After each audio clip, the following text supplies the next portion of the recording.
There is a huge mystery that has never been solved within the lore and stories of the Frogwares Sherlock Holmes series, and it's all about a bookstore owner who goes insane because of Cthulhu. Now, I am a huge fan of these games. Not that anyone cares, but I love them to death. I love the gameplay, I love the overarching story, and overall it's just a really fun series to play through every year. But this mystery intrigues me and has driven me to the brink of madness. Ironic, to the point that I contacted Frogwares desperately trying to find some answer to the question. And the question is, what happened to Barnes the Bookseller? Out of context, this sounds like a really stupid question, but bear with me. This is about to get really interesting, and I hope you guys will stick around so that you can also be driven mad by this damn mystery.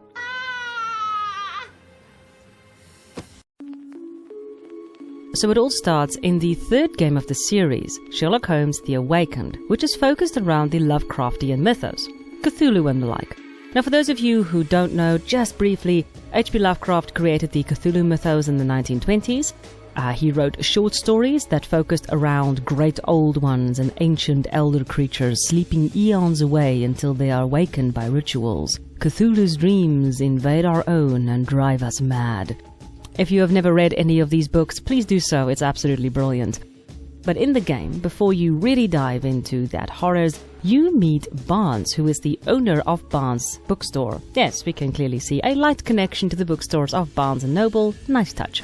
You go to the bookstore because you are looking for some random books to keep Holmes's brilliant mind busy because he cannot stand the boredom and the doldrums. It is the tedium, my dear Watson. Of course, Mr. Holmes. During the first meeting, we learn a little something about Barnes. He is a nervous type person who is a bit lovelorn for a florist on the other side of the street, Miss Fleming. And he's a little sensitive about this fact. Can't you understand? I love her. Poor guy. After this first meeting, you go back to him a few times during the game to pick up some other books on particular subjects, and you learn he does have a great passion for books and languages. But it's during the third act that you bring him a very specific book, the Necronomicon. Within the context of Lovecraftian lore, the Necronomicon is an evil book that is filled up with rituals and how to summon those great terrifying old ones of ancient lore and time.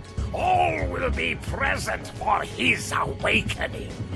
You ask him to translate this book as he has a great knowledge of ancient languages, and he is only too happy to do so, excited by the prospect of studying such an ancient book.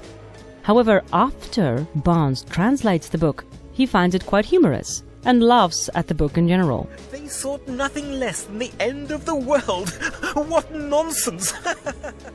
You bid him adieu and you leave, leaving the book in his care. And that is the last you see of him or the book in Awakened. Then we get to the next game, and here it gets really interesting.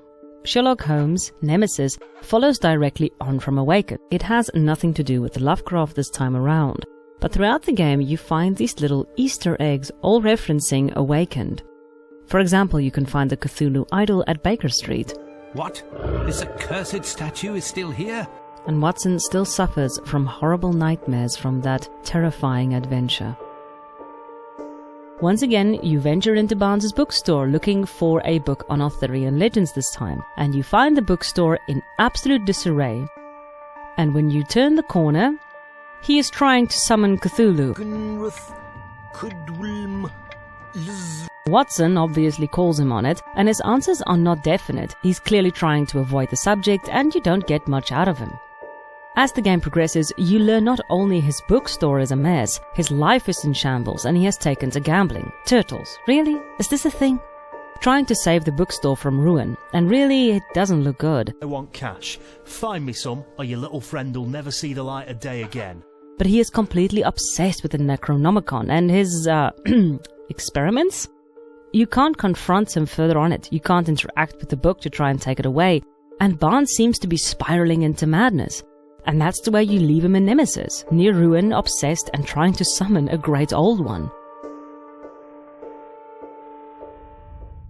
The next time we do see him is actually in the next game, Sherlock Holmes vs. Jack the Ripper, and this game takes place before The Awakened. So we see a younger, ambitious Barnes who has just taken over the bookstore, but the lettering system was apparently designed by a madman. I do believe, in fact, that he was a bit mad. Ironic. After this interaction, you finish the game without seeing him again. Then Testament came along, which followed on directly from Awakened, and Barnes wasn't in it. Then Crimes and Punishment came along, and Barnes wasn't in it.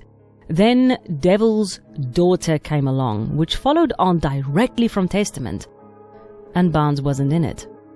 So the last time we see him in the lore is when he is still trying to summon Cthulhu, where he is going insane and losing everything in his life, and then he disappears. So I ask again the question, what happened to Barnes the Bookseller? Over the course of a year or so, I have one working theory. Frogwares made another game, The Sinking City, and it made a few nods to the Sherlock Holmes series during the course of the game. There is a DLC, or downloadable content, side mission called the Necronomicon. At the end of it, you fight a monstrous creature which has made its way out of the portal. And here is where my theory spurns from. I believe that the creature you're fighting might actually be Barnes. The game takes place in the 1920s, so around 30 years after Awakened. That means he can still be around 60 or 70 years old during this game. Perhaps like Reed, he too was called to Oakmont City, and in his mad chase to summon the Great Old One, it consumed him instead. Quite frankly, it's really the only one I have, the only viable one that seems to be working. But there is one more thing I can share, which might give us some hope to finally solve this damn mystery. In late August, I made a post about this mystery on a gaming forum on Reddit. Now, no one had any answers, but I went ahead and shared it with Frogwares, and they responded. Your wish will be granted. Now, I don't know what this could mean. It could literally be anything. It could mean a new game in the future. It could mean that Chapter 1 will answer the question, their upcoming game. But either, there is a possibility of this mystery finally getting solved, which is something that I heartily look forward to. Thanks for watching, guys.